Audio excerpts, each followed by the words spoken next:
This is Orson Welles, speaking from London.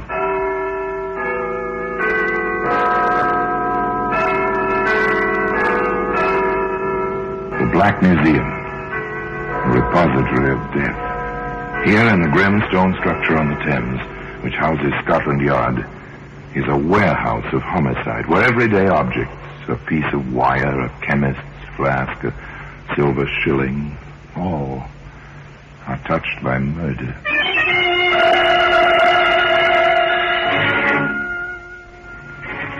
Here's a bathtub.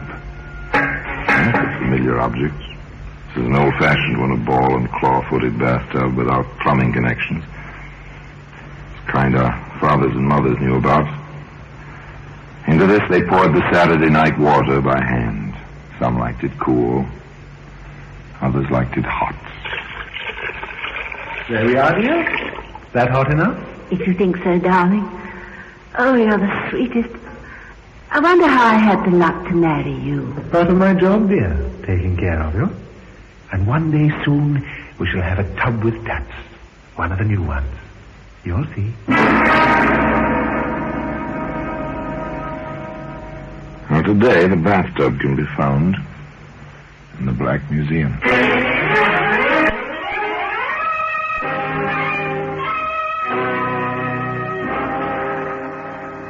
From the annals of the Criminal Investigation Department of the London Police, we bring you the dramatic stories of the crimes recorded by the objects in Scotland Yard's Gallery of Death, the Black Museum.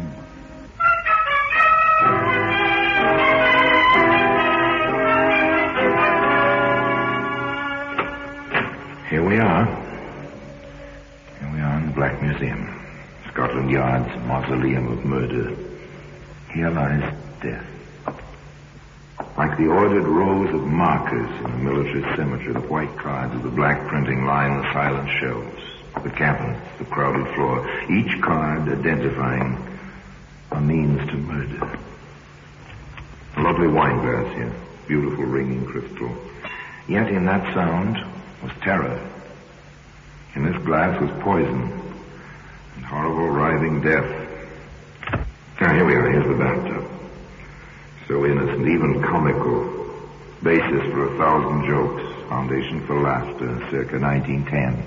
No plumbing attached, of course. One poured the water in from buckets and pitchers. Truly an effort, the use of such a tub as this. Definitely a matter for an interior, not for an exterior. Certainly not for a garden like this, where in the peaceful year of 1910, Edward Jones read aloud to his wife, Evelyn. Friendship is constant in all other things save in the office and affairs of love. Therefore all hearts in love use their own tongues. Let every eye negotiate for itself and trust no agent. For beauty is a witch against whose charms faith melteth into blood. This is an accident of hourly proof which I mistrusted not. That's Shakespeare's Much Ado About Nothing, my dear. Like it? You read so well, Eddie, darling. So well. I do like it here, Evelyn. I wish nothing ever interrupted us. But, as the bard said, the world is too much with us. You make that sound as if you were going off on another trip. Are you, darling? I'm afraid so. That case for Mr. Carter, the Ning Dynasty cherry water bottle, remember? I've heard of one up north. Oh, dear, I wish I could run an antique shop without these interminable trips. But I suppose there's nothing for it. Too bad. Poor Eddie, poor Evelyn, separated so often and for such long periods. But business is business, and a living must be made. Eddie bids his wife a fond farewell and proceeds on his way to a middle-sized city.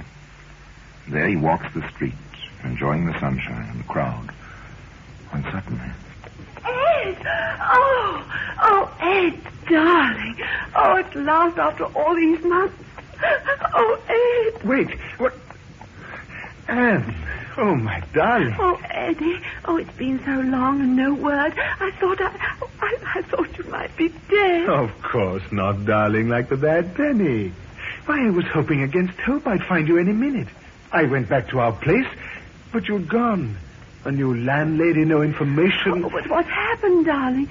You never wrote, and I waited and waited. Yes, It was an accident, darling. Blow on the head. Amnesia. Only a few days ago, I came back to myself. Oh, my poor darling. No matter, darling Annie. We are back together. Once again, we are husband and wife. So that's the little game, is it? A wife in every city, is it? Well, now, Mr. Edward Jones, what's the idea? What can this get you, besides a heap of trouble and stiff prison sentence? What can it get you? There we are, Anne, my dear. I signed mine. Now you sign yours.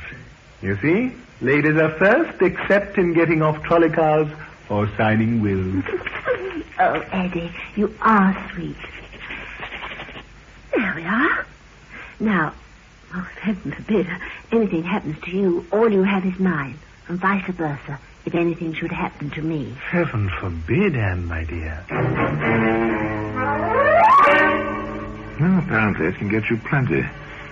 If your wife has plenty, and Anne was, well, decently off with an easy income from her father's estate, although she's not allowed to touch the principal. However, there was a proviso concerning her husband's rights.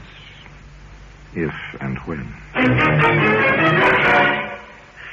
I'm horribly upset about it, Doctor. Here she is, apparently in perfect health. She has an awful fit, and all she remembers about it is a slight headache. She's my wife, Doctor. These things happen, Mr. Jameson, I can assure you. Oh. So Eddie Jones is Eddie Jemison hereabouts. Huh. It's interesting. Nothing. I found absolutely nothing physiologically wrong with Mrs. Jameson. She's in perfect physical health. Now then. But how can I be, Doctor, when I have these terrible fits? There are such things even we doctors don't know yet, my dear. Such as the reaction of the human mind to great stress. And you've been through such stress with Mr. Jameson missing so long. But what can we do about it, Dr. Margetson? Oh, just rest, relaxation, quiet, peace. Most important, relaxation. Now I'll prescribe a mild sedative each night before sleeping. So simple, so easy, so diabolical, and so considerate. No, Anne, darling, you mustn't even fetch your own bathwater. There we are, almost full, and nice and warm. Just right to relax him, just as the doctor ordered. Oh, Eddie, I don't know why you do all this for me. I don't do half as much for you. You do, darling, just by being. You know that, don't you? No, I say it 100 times a day. Eddie, you're sweet. All right, my dear. Now step in. I'll help you. Take care. The water may be hot, and the tub may be slippery.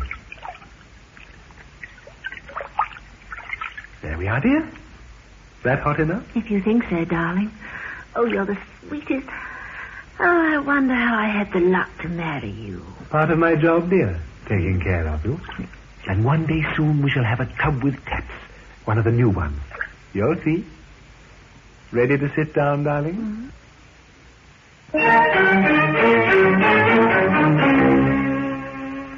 Quite a pair of lovebirds, Anne and Eddie Jemison Jones. No wonder the poor fellow could hardly contain himself some 30 minutes later. I went out for a minute to make the tea. Doctor, how could she go so quickly? It is strange. Well, certainly an accident. I barely turned my back, just put some water on in the tea kettle. And when I returned, there she was, floating face down in the water. Doctor, can't you help her? Calm yourself, my boy. Your wife is past help now.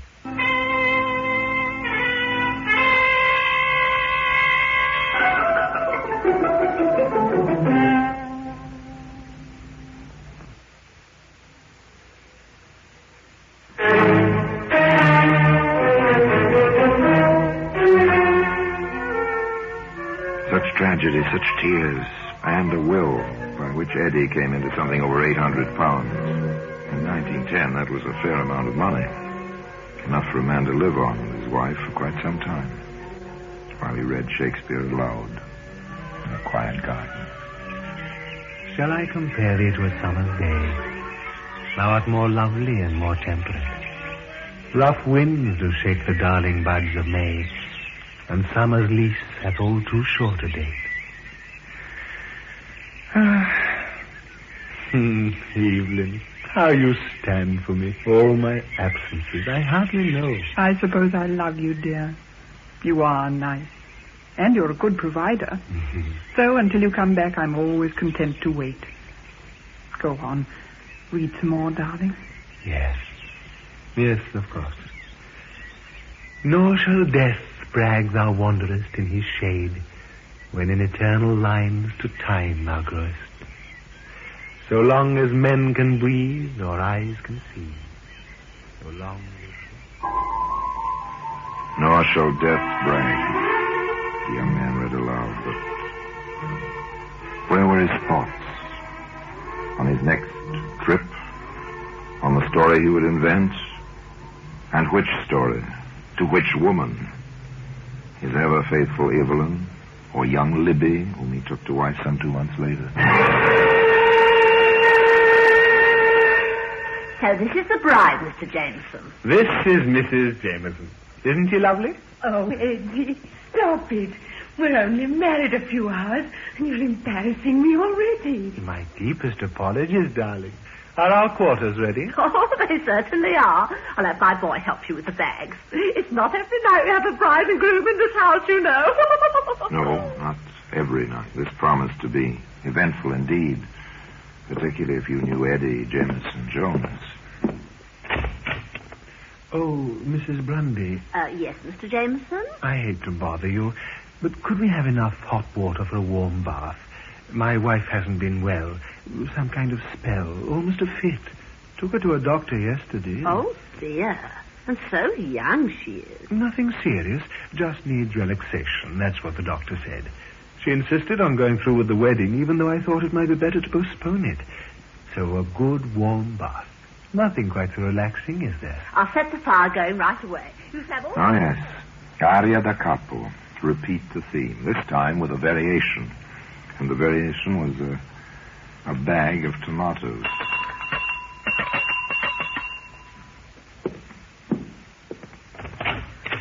Oh, Mr. Jameson, I didn't hear you go out. I just ran out while my wife was in the tub, picked up some tomatoes. Fried tomatoes are her favorite dish. And I thought, well, tonight or all night, she ought to have them. If you don't mind fixing them, Mrs. Grundy. It'll be a pleasure, Mr. Jameson. I'll have them ready with your dinner, never fear.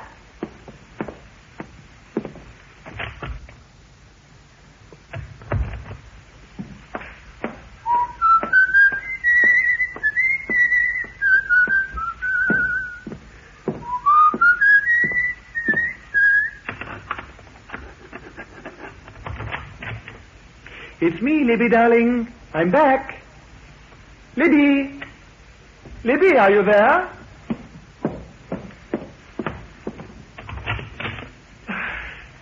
Good heavens. Mrs. Grundy, help! My wife! My wife is floating face down in the tub. She's dead! My wife is dead! And today, you can see that same bathtub in the Black Museum.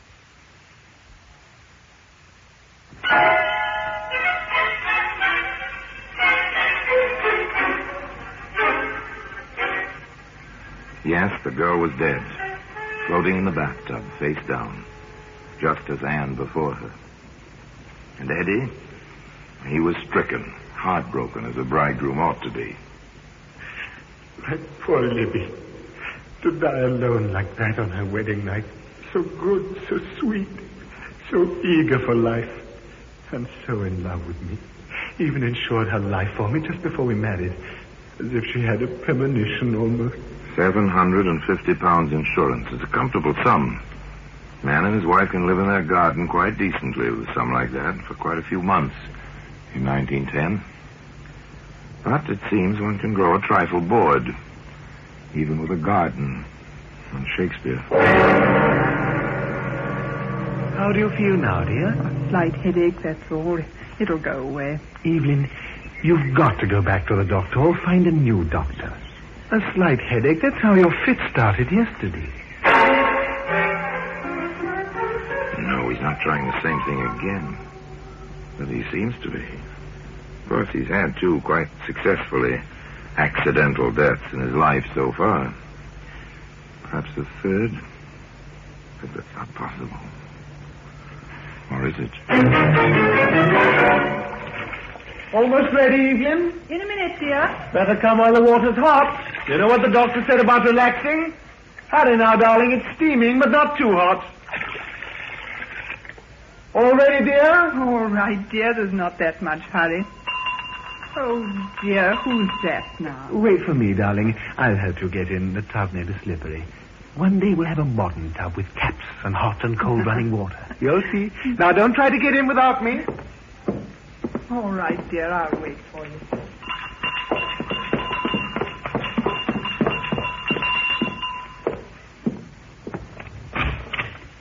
Yes? Are you Edward Jones? I am.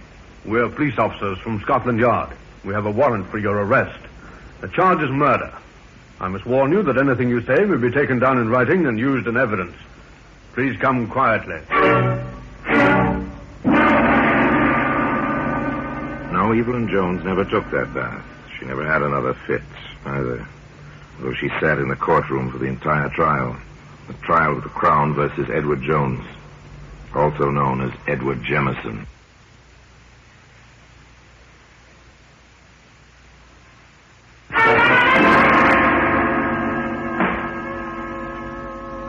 May it please your lordship, gentlemen of the jury, this is a peculiar case. No one saw this man commit the crime of which he stands accused. Yet every circumstance, every bit of evidence points to the fact that this man stands justly accused and deserves proper punishment. Now, in the course of this trial, you will hear many things about love, about coincidence, about accidental... Oh, yes, they heard many things, that jury, sitting so stiff and serious-minded in its box. Not the least was the opening of the famous defense counsel who held a brief for Edward Jones, also known as Jemison. Nor will we deny that this man may have married bigamously, but he did love these poor women, and it was a far, far better thing he did in marrying them than to lead them astray and then leave them alone with remorse, as so many men have done before him. We deny that my client killed these poor women. We claim only that he was the victim of a set of circumstances and the interference of a busybody. Yes, a male busybody. A male busybody? Well, perhaps. But how could a policeman, in the proper course of his duty, fail to check on so obvious a coincidence? Yes, sir. We had a letter at Scotland Yard from a Mr. John Curtis. What were the contents of that letter, Sergeant? Mr. Curtis had noticed a brief announcement in the newspapers regarding the death of a young woman, a bride, by drowning in the bathtub.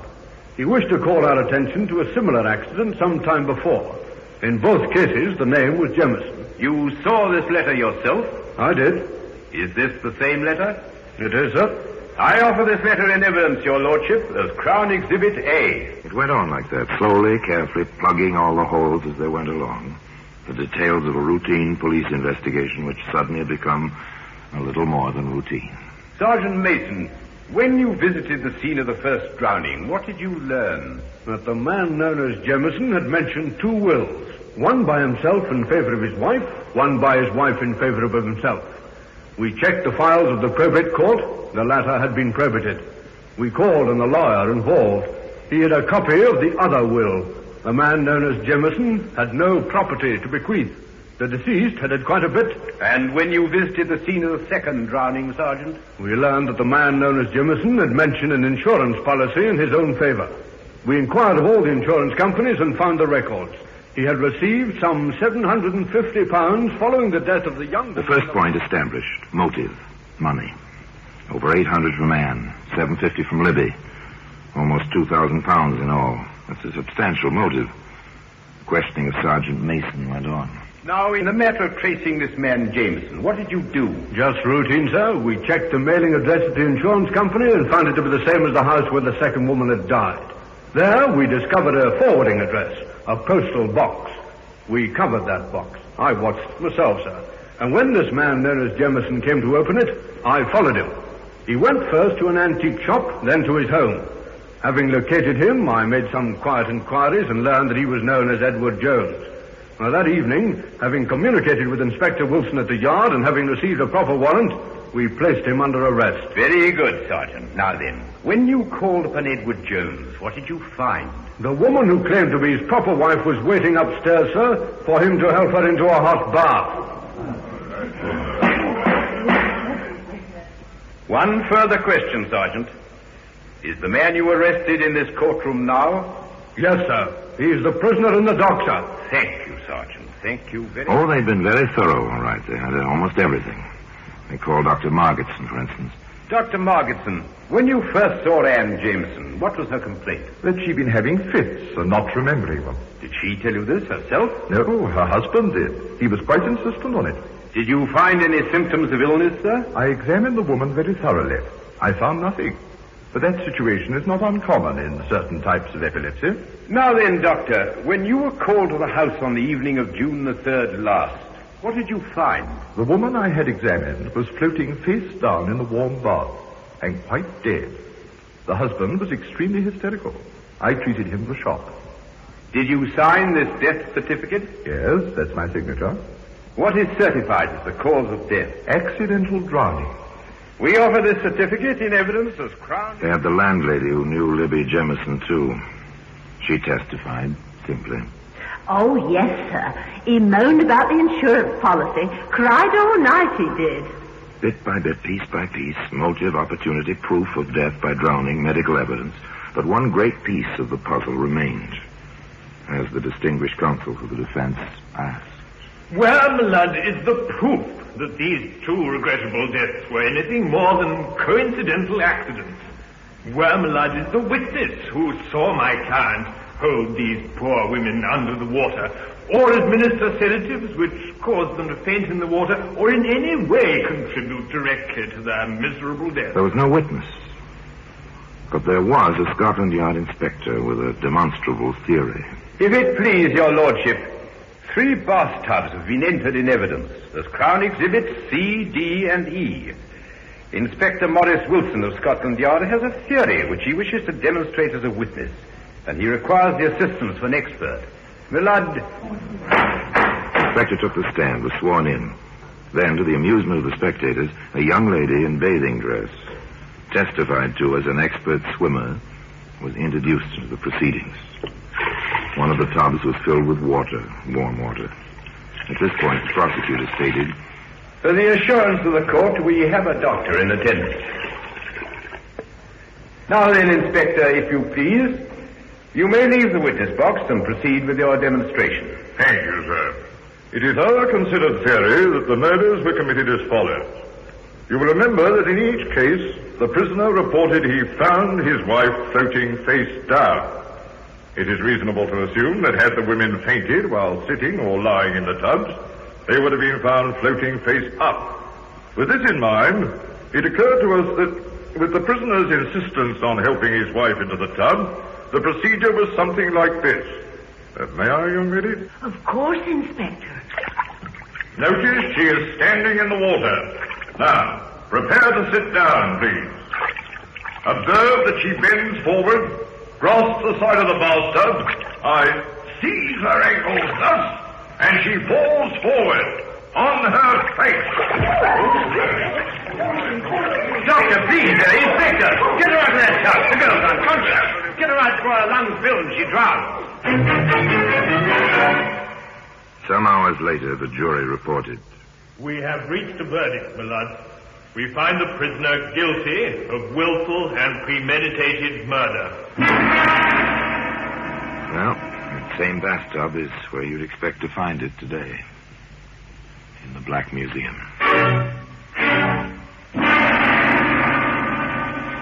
Orson Welles will be back with you in just a moment. Eddie Jones, in spite of his common name, was an uncommon man. Some said he was quite mad. His own defense counsel stated later that when Eddie looked at him with his piercing stare, he felt as if the prisoner were trying to hypnotize him. This, of course, we'll never know. We can only wonder if those poor women were truly hypnotized by Eddie's eyes or merely by his charm and personality. In any case, one woman did not succumb to that charm for long. She was Eddie's real wife, the predecessor of Evelyn.